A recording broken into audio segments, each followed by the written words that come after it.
Jurassic World Renaissance, c'est une bonne relance pour la série, mais pas sans défaut.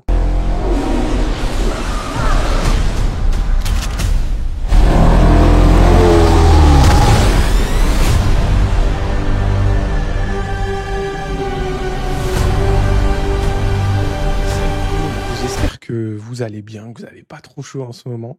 Moi là, je sors du cinéma, je viens d'aller voir Jurassic World Renaissance. On va en parler ensemble avec une partie sans spoiler et puis une petite partie où on rentre un petit peu dans le détail de certains points. C'est parti. 5 ans après Jurassic World, le monde d'après, l'environnement de la planète s'est révélé hostile pour la plupart des dinosaures. Ceux qui subsistent vivent dans des zones équatoriales isolées, aux conditions proches de celles de l'ère d'origine. Parmi ces créatures terrifiantes, 3 spécimens renferment peut-être la clé d'un remède capable de changer le destin de l'humanité. Dans un premier temps, on va parler du réalisateur, Gareth Edwards. Alors, c'est un réalisateur connu, forcément, très sympa, qui a fait des très bons films que personnellement j'ai apprécié et que je pense beaucoup de monde ont apprécié. Et il était un petit peu voilà, tout convenu pour ce film et pour voilà, relancer un petit peu la saga des films Jurassic. Il a notamment voilà, fait Rogue One, il a fait le premier Godzilla. Sa spécialité, si on peut appeler ça comme ça, c'était effectivement de rendre palpable le gigantisme avec Godzilla et avec Rogue One, avec les vaisseaux, les robots, etc. par rapport aux humains. Donc traiter des dinosaures souvent, enfin très souvent gigantesques et plus grands que nous, c'était forcément un match potentiellement parfait avec ce réal. Et ici, on retrouve voilà, un petit peu ces choses-là, son savoir-faire. Gareth Edwards, je trouve que c'était pas un mauvais choix, qui donne ce qu'il veut donner et ce qu'on connaît de lui, mais pas sans défaut. Parlons aussi du casting. On a un casting de choix ici, Scarlett Johansson, Mahershala Ali, et après d'autres personnes avec un nom un peu moins connu. Mais dans tous les cas, on a tout pour ici se donner toutes les chances de son côté pour faire un film forcément qui attire les gens, qui marche et qui, comme je disais, relance la série des Jurassic. Pour être tout à fait honnête, voilà, le rôle de Scarlett Johansson, elle est ok, voilà, c'est une bonne actrice, elle fait son rôle, mais elle est un petit peu marketée sur d'autres choses maintenant, notamment voilà, avec forcément son rôle dans les films Marvel dans un premier temps, mais elle ressort un petit peu comme pas, enfin, je trouve qu'elle ressort un petit peu comme pas à sa place, si on peut dire ça comme ça. Et voilà, il y a plein d'actrices à Hollywood qui auraient pu faire son rôle ici un petit peu de la mercenaire très très bien, passe rapidement outre au fur et à mesure du film, bien évidemment. Le personnage par contre de Mahershala Ali, lui super sympa, c'est mon petit personnage un peu coup de cœur avec voilà ces aspects gros durs qui est tout le monde qui est là pour protéger, mais aussi avec une certaine part de sensibilité. De manière globale, dans le film en fait on va suivre deux teams un petit peu. La team cliché avec le personnage de Scarlett Johansson, donc la badass de l'équipe, le paléontologue, le riche méchant, et une autre team de civils, de personnes qu'on connaît pas, voilà. Ici, un père avec des enfants. Un petit défaut dans le film, c'est je pense qu'on comprend très vite qui sont les personnages principaux, qui va être en danger, qui va pas l'être, alors que ça n'est pas encore arrivé, et donc qui sera là à la fin du film et qui sera potentiellement pas là aussi à la fin du film. Ça, c'est dommage de pas avoir tension continue durant le film et avoir des enjeux plus importants par rapport aux personnages. Un petit point sympa par rapport à l'intro du film. Donc l'intro du film, on a du texte qui vient nous rappeler quand est-ce qu'on est. Donc c'est après forcément le film précédent où tout le monde ici s'est un peu désintéressé des dinosaures et même le fait qu'ils vivent parmi nous, c'est même plus intéressant. Il y en a beaucoup qui sont morts et ils sont tous regroupés sur une zone autour de l'équateur. Et donc c'est limite même presque dans la société plus un sujet. Et on a quand même une scène en introduction où on a un dinosaure dans la ville qui cause des problèmes, mais qui est traité de manière où voilà, c'est ancré, voilà, c'est quelque chose de la vie de tous les jours et c'est un peu sympa à voir ici, même si, encore une fois, c'est un petit peu sous-exploité. Pour revenir un petit peu sur le film précédent, que j'ai pas trouvé vraiment bon, je trouve que c'était le moins bon des Jurassic World, le tout dernier. Le meilleur, en fait, c'était le premier, après le deuxième et après le troisième. Ils ont été en ordre de descente de qualité, comme un petit peu toute la saga des films, en fait. La première trilogie Jurassic Park, je trouve pareil qu'on va un petit peu en descendant, même si j'ai un bon affect pour le 2, qui était très sympa, où il était un peu centré sur Ian Malcolm avec le couple de T-Rex. Mais bon, le premier, c'est toujours le premier Jurassic Park, forcément, qui est mythique. La deuxième saga, enfin la deuxième trilogie donc de Jurassic World, c'est la même chose. Le premier, c'est un retour voilà, à l'univers des dinosaures super sympa, avec l'Indominus Rex qui est une bonne touche de nouveauté et qui est pas trop, comme on va en parler un petit peu ici, pas trop over abusé. Et on avait enfin donc un parc qui tournait tournait, même s'il n'a pas tourné forcément longtemps dans le film, mais on avait un parc qui tournait et qui était utilisable. Voilà, le personnage de Wayne, etc., ils avaient des défauts également, mais c'était quand même assez sympa le premier Jurassic World. Le deuxième, assez spécial déjà, mais on avait vraiment une réal super sympa avec tout ce qui se passait dans le manoir, un petit peu avec de la réalisation en mode film de vampire, avec un gros jeu des ombres, et donc ça donnait un film aussi appréciable. Troisième, je trouve qu'on tombe vraiment sur un film plutôt à mission, entre guillemets, d'espionnage, où les dinosaures sont mis un petit peu au second plan, alors que le thème de vivre avec les dinosaures et les dinosaures en liberté sur la Terre, c'était quelque chose de super sympa, et je pense qu'il y avait matière à faire vraiment quelque chose de beaucoup, beaucoup, beaucoup mieux. Ici, donc, on revient sur le film, et donc à cette scène d'intro où on a ces conséquences un peu du fait que les dinosaures vivaient avec nous dans notre vie de tous les jours. Quand on le voit, on se dit, voilà, c'est sympa, hein, j'ai envie d'en savoir plus, mais toujours, voilà, c'est une scène, elle dure 3 minutes, et après, voilà, on passe à autre chose. Ça, c'est vraiment, vraiment dommage. C'est, je trouve, quelque chose qu'ils n'ont pas vraiment réussi à exploiter et à nous donner, alors que je pense que c'était une demande du public. Voilà, vous me direz en commentaire si c'était quelque chose d'intéressant, et qu'on a malheureusement pas eu dans les films. On parle un petit peu de l'ambiance générale du film. Même déjà avec les bandes annonces, on avait cette impression d'avoir un film un petit peu survival, horreur, qui donnait voilà, beaucoup d'espoir pour ce film à voir du coup en salle. Est-ce qu'on retrouve ça ici? Oui et non, encore une fois. On est un peu voilà, sur pas mal de sujets au milieu, quoi. Il y a du bon, il y a du moins bon. Ici, donc l'ambiance, notamment sur la scène d'introduction, alors pas celle sur les conséquences, hein, mais on a une scène d'introduction avec le T-Rex, voilà, qu'on a vu dans toutes les bandes annonces, dans le labo d'InGen, tout en blanc. Cette scène, pas mal pour amener ce côté horreur, avec la transition qu'on a sur le logo du film, plus la musique de tension, etc. Voilà, on se dit, waouh, ça c'est vraiment le début du film, donc on se dit, punaise, c'est quand même intéressant, on va voir des bonnes choses. C'est pas forcément poursuivi tout le temps, tout le long du film. Quelquefois oui, quelquefois non. Pareil sur l'aspect survival du film, parce que là, on revient sur quelque chose où on a deux équipes, donc du coup ici, seuls sur une île avec que des dinosaures, et voilà, ils ont pas forcément de très très gros moyens, voire quasiment rien. Attention, est-ce qu'ils vont survivre, etc. Ça, en fait, c'est un peu, comme je l'ai dit, contrebalancé avec les personnages, et le fait que voilà, on sache très vite, voilà, il y a des personnages principaux, d'autres qui eux sont là pour mourir, donc eux vont mourir. Vos personnages principaux, sûrement vous allez les voir jusqu'au bout. C'est un peu dommage d'instaurer quelque chose et de le contrebalancer avec quelque chose d'autre qui est moins bien fait. Parlons un petit peu aussi des musiques. Les musiques, voilà, elles sont bonnes, elles sont efficaces, mais un peu facile quand même hein, ici, parce que on a beaucoup d'iconisation, que ce soit des dinosaures, du paysage qui va être ici refait avec les thèmes classiques de Jurassic Park, nanana, à chaque fois, qui sont réutilisés. C'est appréciable. Pour moi, en tout cas, ça marche toujours ici,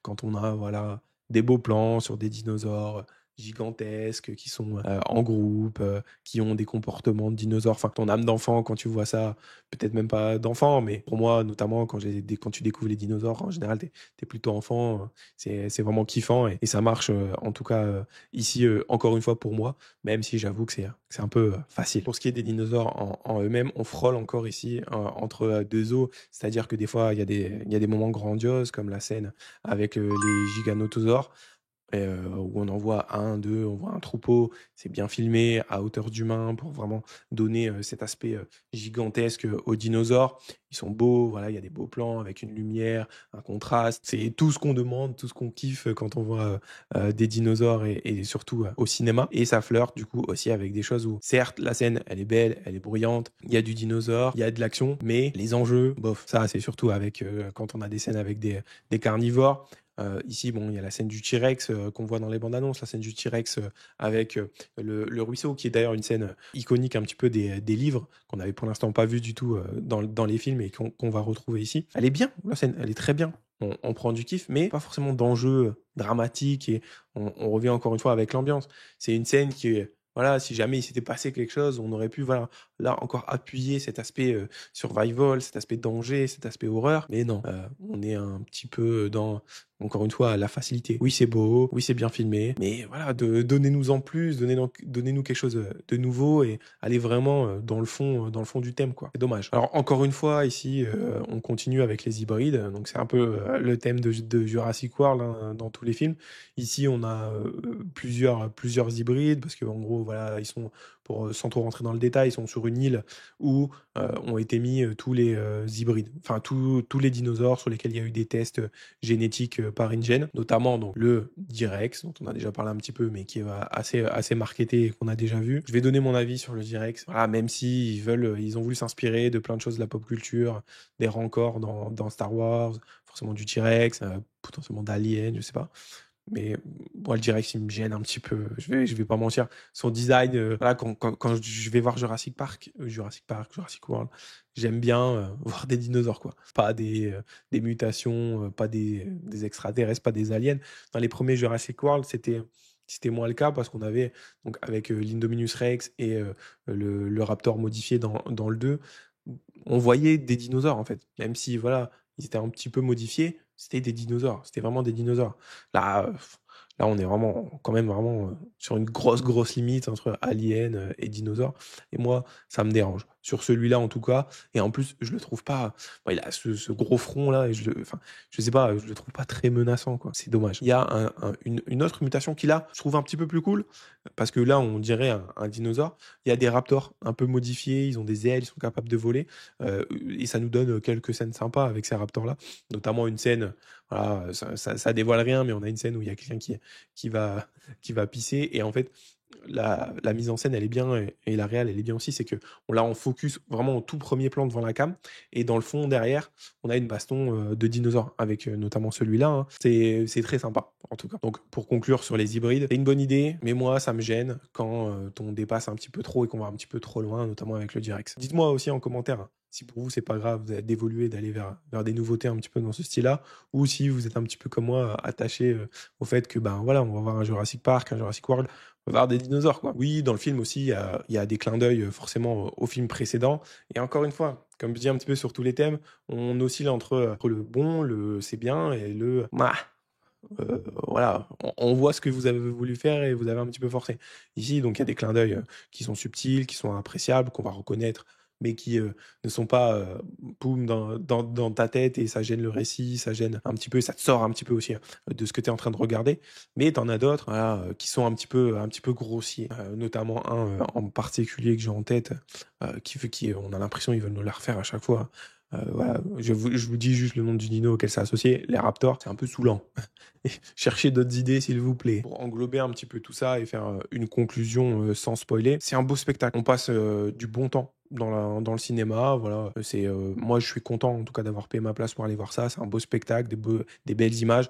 Je kiffe les dinosaures, je kiffe tous les films Jurassic Park, Jurassic World, même si, je redis encore une fois, le tout dernier m'a pas mal déçu, et ça c'est dommage. Voilà, ici, moi je vous conseille d'aller le voir, de vous faire votre propre avis. Je suis pas déçu de ce que j'ai été voir, même si, comme je l'ai dit, je pense qu'ils auraient pu faire mieux, je pense qu'ils auraient pu aller plus profondément dans certains thèmes, et que ça aurait pu faire un film vraiment banger, vraiment très très bon, et redonner vraiment un nouvel élan à la saga.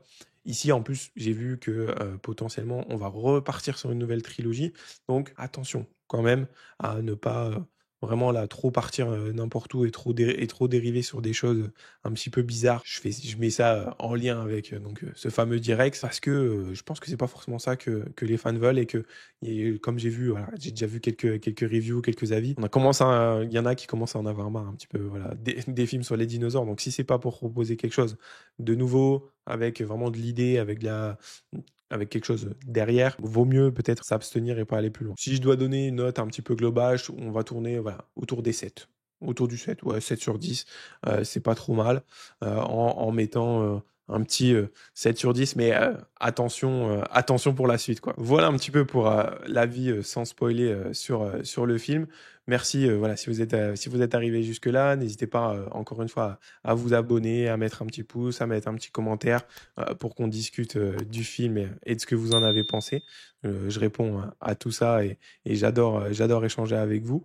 On se retrouve du coup, pour ceux qui veulent pas parler plus en détail et pas être spoilés, la prochaine fois pour parler d'une série, d'un film. Et si vous voulez rester pour écouter quelques petits détails supplémentaires sur certaines scènes, on y va. La première chose sur laquelle je voulais revenir, c'est l'introduction du film. Il y en a deux que je considère considère comme introduction. La toute première, où on est en fait dans le labo, dans un labo d'InGen, sur cette fameuse île, et on voit en gros, encore une fois, qu'ils sont en train de faire des expériences, des croisements d'espèces.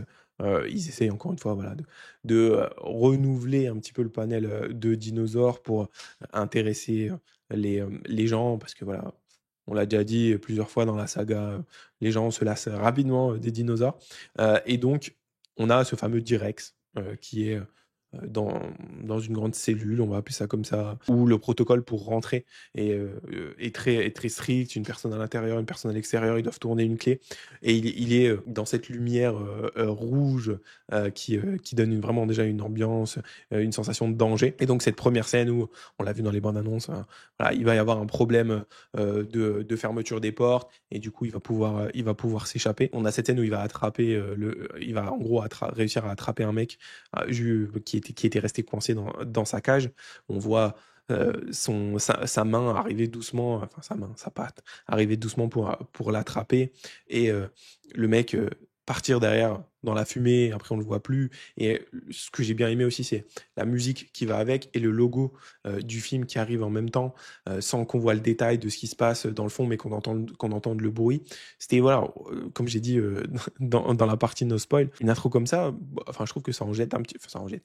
On on n'est pas non plus sur un film 10 sur 10, mais c'est une intro qui te dit, ouais, tu vas voir un truc sympa. Mais encore une fois, enfin, c'est dommage de ne pas avoir été jusqu'au bout sur tout ça et sur cet aspect-là du film. L'autre partie d'intro, c'est le tout début du film, où classique Jurassic Park, on va monter une expédition, on rassemble une équipe, et donc on a des plans dans la ville au tout début où ils sont en voiture. Et là, en gros, on a un gros, alors je sais plus si c'est un brachiosaure ou un giganoto, un dinosaure à long cou qui est dans la ville, et qui en fait s'est assis, enfin c'est allongé sur une route, et qui provoque des embouteillages. C'est quelque chose dans la vie de tous les jours sur lequel on peut relier. Voilà, tout le monde est les gens sont en retard au travail, et ils pestent un petit peu sur le dinosaure. Voilà, tu nous emmerdes en gros à nous mettre en retard pour aller au taf. Nous, on a des choses à faire. Donc, on voit que les dinosaures sont ancrés dans la société. Mais ça, c'est juste un petit aspect. Et vraiment, c'est quelque chose qui m'a manqué, enfin, qui me manque beaucoup sur un film, sur ce qu'il aurait dû peut-être y avoir sur le film précédent, parce que sur le film précédent, il y avait plein de choses un petit peu what the fuck, je vous avoue, sur les courses-poursuites, les batailles de dinosaures clandestins, la revente. Il y avait des trucs un peu sympas, mais dans la globalité, le dernier film était vraiment pas bon. Donc ici, encore une fois, cet aspect-là, donc cette scène-là, c'est très cool. C'est une scène qui manque d'approfondissement et de supplément pour satisfaire un petit peu ce que j'aurais voulu. La toute première scène aussi, où on va voir vraiment des dinosaures, et où le groupe en fait de recherche va aller, c'est ils vont essayer de récupérer le sang d'un mosasaure. Et là, la scène, elle est super sympa, c'est-à-dire que on a une sorte de course-poursuite entre un bateau, un mosasaure, des spinosaures aussi, les spinosaures qui sont ici history accurate, on va dire, plus mieux que dans Jurassic Park 3. Ils sont, voilà, plus courts sur pattes, ils vont vraiment dans l'eau, un vrai voile, on peut appeler ça un peu plus comme ça. Et ici, voilà, on ressent vraiment, on voit beaucoup le mosasaure. Le mosasaure, il est vraiment gigantesque par rapport au bateau. La scène, elle a de la tension, il y a des personnes qui vont mourir. Toujours, comme j'ai dit, pas les persos principaux, mais les persos secondaires, mais quand même, on venait d'arriver sur le bateau, on a pris 10-15 minutes quand même à commencer un peu à les connaître, moins que voilà, le milliardaire, le méchant riche, le paléontologue, Scarlett Johansson et son pote. Mais c'était des personnages qui étaient, voilà, quand même un petit peu sympathiques, on va dire, et qui vont mourir ici. Mais ça aussi qui peut un peu être chiant avec le film, c'est que c'est un film assez lisible facilement, que c'est une suite de quêtes un petit peu. C'est-à-dire qu'ils doivent récupérer le sang de 3 dinosaures, un dinosaure marin, donc le mosasaure, un dinosaure terrestre, le giganotosaure, et un dinosaure volant, donc le Quetzalcoatlus.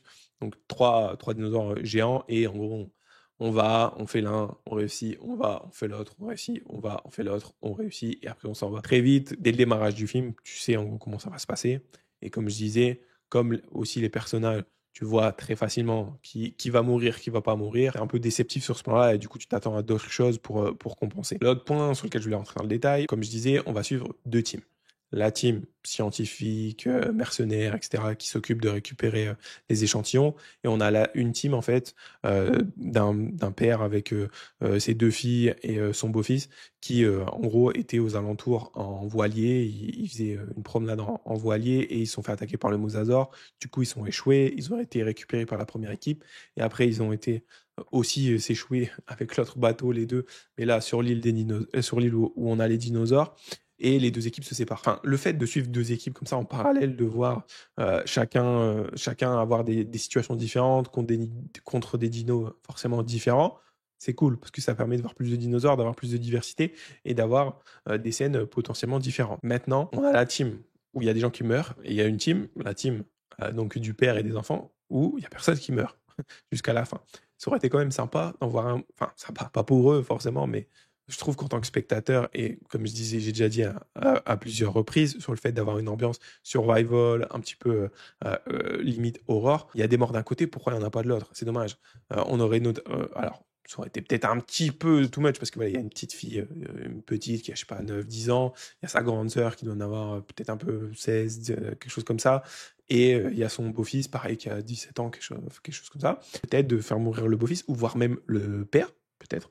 Ça aurait pu apporter quelque chose de vraiment un peu pesant, un petit peu de stress, parce que c'est avec eux, notamment, qu'il y a la scène avec le T-Rex dans la rivière. On se dit, il y a une scène, il y a de l'action, ils nous font croire que voilà, ils sont en danger, il y en a une qui est morte, il y en a une qui est pas morte, enfin voilà. Mais enfin, dans le fond, tu sais que ils vont pas faire mourir la toute petite. C'est dommage, c'est facile, parce que là, voilà, on sait tout un peu à l'avance. Bon, et je redis une dernière fois pour conclure, le T-Rex, pour moi, il est claqué au sol. Non, je suis un peu un abuseur sur ce point-là, mais ouais, le design, j'aime pas. J'aime pas son design, ça me gêne, il est pas menaçant. Et c'est lui un petit peu, enfin c'est lui forcément qui est dans la scène de fin, parce que dans les films il y a toujours une scène de fin avec un gros dino méchant.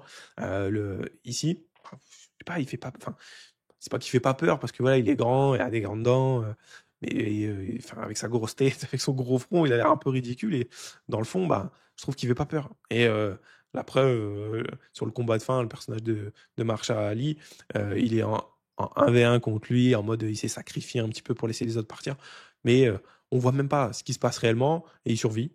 Et tout le monde repart, tout le monde vit, tout le monde va d'un côté de l'autre. Il a eu une scène avant, enfin le direct, un peu sympa, où l'hélicoptère qui était censé venir secourir tout le monde, il va arriver et il le chope dans la brume et il le mange comme si c'était une côte de porc. Euh, OK, c'est bien, mais en fait, je peux pas aller au-delà du design. Vraiment, moi, le design, il me gêne. Encore une fois, n'hésitez pas à aller le voir. C'est un bon film, enfin, c'est un film sympa. On passe un bon temps. On a du divertissement. Mais après, si vous voulez pas vous gêner à aller voir ça et que vous préférez attendre la semaine prochaine pour aller voir Superman, je peux vous comprendre aussi. Merci encore une fois. On n'hésite pas, commentaire, on s'abonne, on met un petit pouce et on se dit à la prochaine. Ciao!